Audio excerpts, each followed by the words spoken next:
Shalom. Mark సువార్త 7వ అధ్యాయము 8వ వచనము.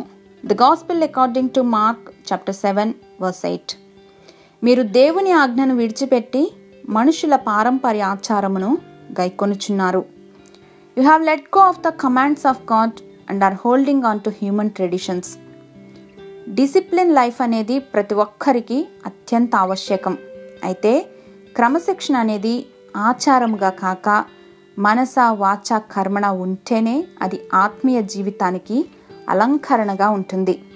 మార్తా వంటి లోకంలో, అంటే బిజీగా ఉండే ఈ సెక్యులర్ వరల్డ్లో మరియలాంటి విశ్వాసం ఉండాలి.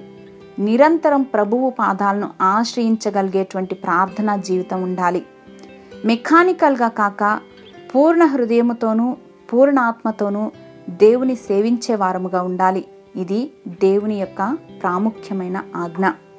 తరతరాల నుండి మా కుటుంబం క్రీస్తును అనుసరిస్తున్నారు కాబట్టి నేను కూడా క్రైస్తవునిగా మారిపోతే మరి నా అంతరంగ శుద్ధీకరణ మాటేంటి?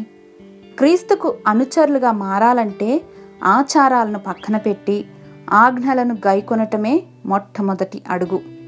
ఆనాటి ఫార్సీస్ కూడా యేసయ్య అనుచరులు తినే ముందు చేతులు శుద్ధి చేసుకోవటం లేదు, విశ్రాంతి దినం నాడు స్వస్థతలు చేయకూడదు, అది ముట్టకూడదు, ఇలాంటి వాటితో అసలు దేవుని యొక్క హృదయాన్ని గ్రహించటమే మానేశారు.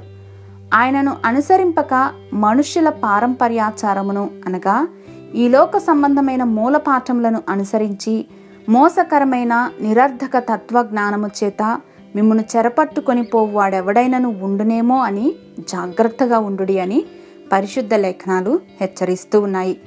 We are complete in Christ.